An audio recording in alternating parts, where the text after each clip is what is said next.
दोस्तों, पिछले कई दिनों से हम सब स्कूली शिक्षा की बात कर रहे हैं। साथ ही हम बात कर रहे हैं लड़कियों की शिक्षा से जुड़े मुद्दों पर। हम इस बात पर तो पीठ थपथपा ले रहे हैं कि लड़कियों की शिक्षा में बढ़ोतरी हो रही है। लेकिन यहाँ ये समझने की ज़रूरत है कि जो बच्चियाँ स्कूल तक पहुँच गई हैं, वे स्कूल में किन चुनौतियों का सामना करने के लिए विवश हैं। छात्राओं के स्कूल छोड़ने की दर प्रारंभिक शिक्षा के बाद सबसे ज़्यादा देखने को मिलती है। लेकिन कभी आपने सोचा है कि ऐसा क्यों? क्यों लड़कियां प्राथमिक शिक्षा के बाद वो स्कूल से बाहर हो जा रही हैं? नमस्कार दोस्तों, मैं आपका दोस्त राजीव और आप सुन रहे हैं राजीव की डायरी का पन्ना, शौचालय और लड़कियों की शिक्षा। दोस्तों, साल दर साल करोड़ों रुपए का बजट बढ़ने के बावजूद देश के सरकारी स्कूलों में प्राथमिक शिक्षा की स्थिति और बदहाल होती जा रही है। सरकारी स्कूलों में पढ़ाई की गुणवत्ता और सुविधाएं बढ़ने की जगह घटने का कारण स्कूल छोड़ने वाले छात्राओं की संख्या तेजी से बढ़ी है। छात्राओं के मामले में उम्र बढ़ने के साथ उनका ड्रॉप आउट प्रतिशत भी बढ़ता जा रहा है। प्रथम फाउंडेशन की ASER 2022 की रिपोर्ट के अनुसार आज भी देश में लगभग 35% लड़कियों वाले स्कूलों में शौचालय की व्यवस्था नहीं है। ये बात भले ही आपको छोटी लग सकती है, लेकिन इसमें आपकी गलती नहीं है। हमें ऐसे ही सोचने के लिए अब डिजाइन कर दिया गया है। नागरिक की जगह अब हम सत्ता की चाटुकारिता वाले रोबोट में बदल दिए गए हैं। इसलिए अब इस पर चर्चा नहीं होती कि बिना शौचालय के लड़कियां स्कूल में पढ़ने कैसे जाएंगी। सरकारी स्कूलों में पढ़ने वाले बच्चे अधिकांश गरीब, दलित समुदाय, शोषित, वंचित परिवार के होते हैं और उनकी पारिवारिक आय बहुत कम होती है। लड़कियों की शिक्षा को आज भी अधिक गंभीरता से नहीं लिया जाता। सरकारी स्कूलों की योजनाएं जैसे मुफ्त किताबें, वर्दी, नाम मात्र की फीस, मिड डे मील योजना, स्कॉलरशिप लड़कियों की शिक्षा को प्रोत्साहित तो करती हैं। ये योजनाएं गरीब परिवार की लड़कियों को स्कूल भेजने के लिए उत्साहित करती हैं। गरीब परिवार के बच्चों के पास, खासकर लड़कियों के पास, पहले से ही सीमित संसाधन और अवसर होते हैं। इसलिए इन परिवारों को अपने बच्चों, विशेषकर लड़कियों का नामांकन सरकारी स्कूलों में ही करवाना पड़ता है। शौचालय और पानी की आवश्यकता सभी बच्चों की बुनियादी और जैविक जरूरत है। बच्चे स्कूल में 5 से 6 घंटे बिताते हैं। ये एक लंबी अवधि है, इसलिए बच्चों का शौचालय का इस्तेमाल करना स्वाभाविक है। सरकारी स्कूलों में शौचालय उपलब्धता के साथ साथ ये भी देखने की आवश्यकता है कि शौचालय साफ है या नहीं। शौचालय की सफाई इन 5-6 घंटों में कितनी बार होती है? पर्याप्त पानी की व्यवस्था है या नहीं? लड़कियों के शौचालयों में सैनिटरी पैड फेंकने की व्यवस्था है या नहीं? साबुन की व्यवस्था है या नहीं? इसके अलावा और भी बहुत कुछ।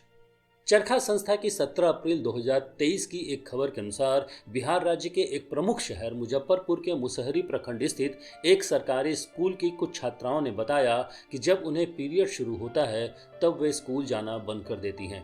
स्कूल के शौचालय इतने गंदे रहते हैं कि उन्हें इन्फेक्शन का डर बना रहता है। कुछ शौचालय तो टूटे हुए दरवाजे के कारण उपयोग में ही नहीं है। ऐसे में उन्हें पैड बदलने के लिए जगह नहीं मिल पाती। हर महीने लड़कियों की 4-5 दिन की पढ़ाई छूट जाती है। ये हाल सिर्फ 1-2 विद्यालयों का नहीं, बल्कि प्रदेश के सैकड़ों विद्यालय ऐसे हैं जहां शौचालय की जर्जर स्थिति के कारण लड़कियों को परेशानियां झेलनी पड़ती हैं। भले ही बिहार के स्कूलों और गांवों को खुले में शौच से मुक्त होने की घोषणा कर दी गई हो, लेकिन जमीनी सच्चाई ये है कि अब भी बहुत से स्कूलों में बच्चे बाहर ही शौच जाने को मजबूर होते हैं। लेकिन इन जमीनी सच्चाई से क्या उसी जनता को फर्क पड़ता है जिनके बच्चे स्कूल जाते हैं? दोस्तों, हम एक ऐसे समाज में बदलते जा रहे हैं जहां हम केवल अपने तक केंद्रित हो गए हैं। जब तक कोई घटना खुद या अपने परिवार के साथ नहीं घटती, तब तक हम सत्ता की चाटुकारिता में लगे हुए रहते हैं। जनवरी 2023 में पटना हाईकोर्ट ने बिहार के सरकारी स्कूलों में छात्राओं के लिए बने शौचालय की बदहाल स्थिति पर एक दैनिक खबर की छपी रिपोर्ट को आधार पर स्वतः संज्ञान लेते हुए सभी जिले के जिला शिक्षा पदाधिकारी से 1 सप्ताह के भीतर पूरी रिपोर्ट मांगी थी कि जिसमें शौचालय से लेकर सैनिटरी नैपकिन की उपलब्धता के बारे में पूरी जानकारी देने को कहा गया था। इसके बाद पटना जिला के DEO ने एक हलफनामा दायर किया जिसमें शहरी क्षेत्रों के सरकारी गर्ल्स स्कूल के शौचालय का पूरा ब्यौरा दिया गया था। इसी हलफनामे के अनुसार 9वीं से 12वीं में पढ़ने वाली 2000 छात्राओं के लिए सिर्फ 2 शौचालय हैं। पटना शहर के 20 स्कूलों में 9वीं से 12वीं कक्षा में पढ़ने वाली 12,491 छात्राओं के लिए सिर्फ 128 शौचालय ही सही हालत में रहने की जानकारी कोर्ट को दी गई। सोचिए, 2000 छात्राओं के लिए सिर्फ 2 शौचालय। बाकी आपके विधायक, सांसद और पार्षदों को क्या सुविधा मिलती है, आप एक बार नजर दौड़ाइए।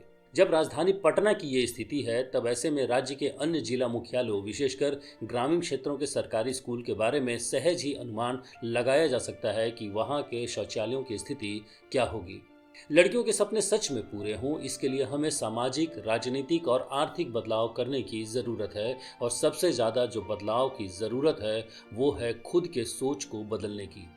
शिक्षा महिलाओं की स्थिति में बड़ा परिवर्तन ला सकती है, लेकिन शिक्षा को लैंगिक रूप से संवेदनशील होने की ज़रूरत है। गरीब और वंचित समूह के बच्चों को जीवन में शिक्षा में पहले ही सीमित अवसर मिलते हैं, उनमें से लड़कियों के लिए ये अवसर और भी कम मिलते हैं। समान अवसर तो बहुत दूर की बात है। सरकारी स्तर पर जितने ही प्रयास किए जा रहे हों, यदि हम समाज के लोग इसके लिए मुखर नहीं होंगे, तब तक ऐसी भयावह रिपोर्टों के आने का सिलसिला जारी रहेगा और सही शौचालय न होने के कारण छात्राओं को मजबूरी में स्कूल छोड़ने का दर्द सताता रहेगा। दोस्तों, तब तक आप हमें बताइए कि आपके गांव में सरकारी स्कूलों में शौचालय है, और है तो उसकी स्थिति कैसी है। क्या आपको भी लगता है कि सरकारी स्कूलों में शौचालय नहीं होने के कारण लड़कियों के शिक्षा से बाहर होने का एक बड़ा कारण है? शौचालय का होना और न होना लड़कियों की शिक्षा को कैसे प्रभावित कर सकता है?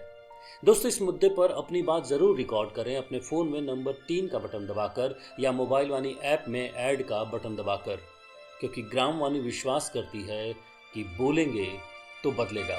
नमस्कार।